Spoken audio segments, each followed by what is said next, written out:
السلام علیکم ورحمۃ اللہ تعالی وبرکاتہ۔ پیارے دوستو، میرے ساتھیو، آج بہت ہی بہترین ایک خوشخبری میں آپ حضرات کے سامنے لے کر حاضر خدمت ہوا ہوں۔ امید کرتا ہوں کہ آپ اس کو جان کر بہت ہی خوش ہوں گے اور جاننا بھی چاہیے، کیونکہ آج شعبان کی 5 تاریخ ہے، جو کہ ولادت امام حسین رضی اللہ تعالیٰ عنہ ہے، یعنی امام حسین رضی اللہ تعالیٰ عنہ کا جنم دن ہے۔ ہم یوں تو سب کے جنم دن مناتے ہیں، اپنے بچوں کے مناتے ہیں، اپنا مناتے ہیں، احبا اقارب کے جنم دن میں شریک ہوتے ہیں، ہم کیا کیا نہیں کرتے، مگر قربان جائیں کہ اللہ تبارک و تعالیٰ نے آج وہ دن ہمیں دکھایا، اور اکثر ہم کو یہ معلوم نہیں،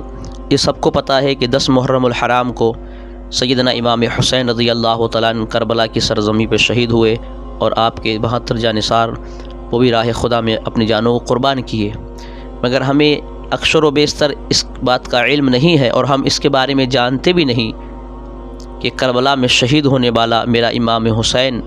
آخرکار کس دن پیدا ہوئے، کون سی تاریخ میں پیدا ہوئے۔ اس سے ہم انجان ہیں، کیونکہ ہم اپنے بچوں کے جنم دن مناتے ہیں، دوسروں کے جنم دن مناتے ہیں، دوستوں کے جنم دن مناتے ہیں، مگر کیا ہم اس بات کو نہیں جان سکتے کہ کربلا میں شہید ہونے والا آقا کریم صلی اللہ تعالی علیہ وسلم کا پیارا نواسا امام حسین کس دن پیدا ہوئے؟ تو میں آپ کو بتاتا ہوں۔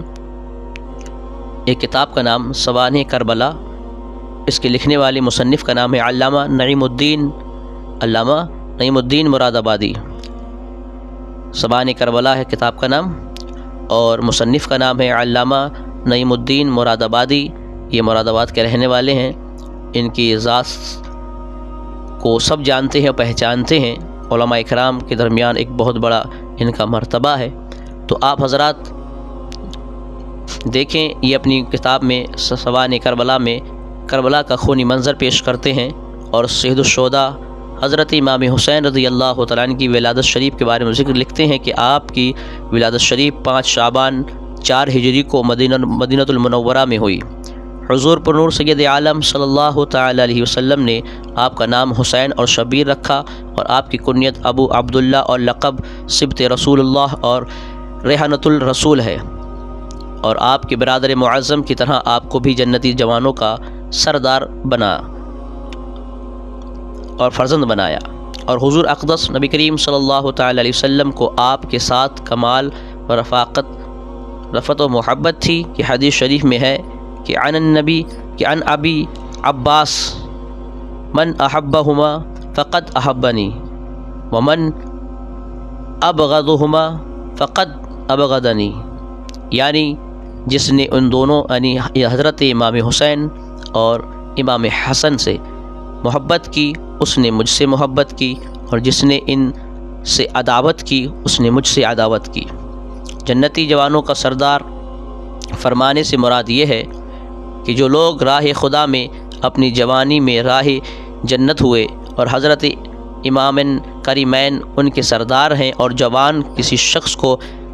بلحاظ اس کی عمر نوعمری کی بھی کہا جاتا ہے، اور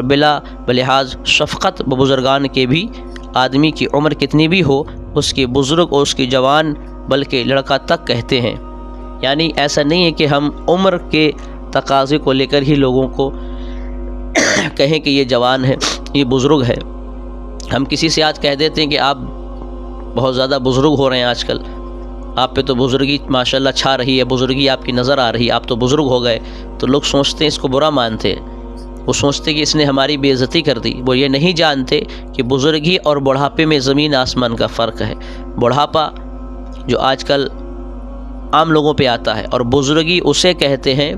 الحمدللہ کہ بزرگی ہم کہتے ہیں بزرگان دین، یعنی بزرگ اس کو کہتے ہیں جو اللہ کی راہ میں اللہ ہر وقت کرتے رہیں، اور اللہ کی راہ میں ہمہ وقت جان قربان کرنے کو تیار رہتے ہیں، اللہ اس کے رسول کے فرمان پر عمل کرتے ہیں، ان کو بزرگ کہتے ہیں۔ جو شریعت مصطفیٰ پر چل کر اپنی زندگی گزارتے ہیں، اس کو بزرگ کہتے ہیں۔ تو لوگ کہتے ہیں کہ آپ بزرگ معلوم ہوتے ہیں، یعنی آپ نماز ہی پڑھتے ہیں، اچھا بولتے ہیں، اس طریقے کی لوگ باتیں گفتگو کرتے ہیں۔ بہرحال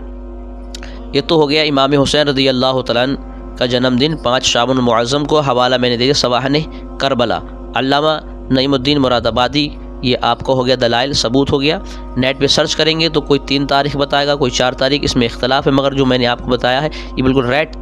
ایک دم ٹھیک اور کلیئر تاریخ 5 شعبان یعنی شب برات کی 5 تاریخ کو امام حسین رضی اللہ تعالیٰ اس دار فانی پر تشریف لائے اور کربلا کے میدان میں آپ شہید ہوئے۔ محرم کو سب کھچڑا بناتے ہیں، قرآن خوانیاں کرتے ہیں، مگر میں چاہتا ہوں کہ آپ حضرات اس تاریخ کو یاد رکھیں اور اس تاریخ میں بھی خراج عقیدت کو پیش کریں۔ اور دوسری بات یہ ہے کہ مفتی سلمان اظہری صاحب قبلہ 17 تاریخ کو ممبئی کے کورٹ میں پیش کیے جائیں گے، 2 مقدموں میں انہیں ضمانت مل چکی ہے، اور دعا کریں آپ حضرات بھی کہ اللہ تبارک و تعالیٰ جلد سے جلد انہیں رہائی عطا فرمائے۔ جو جیسے ضمانت انہیں اور مقدمے میں ملی ہے، الحمدللہ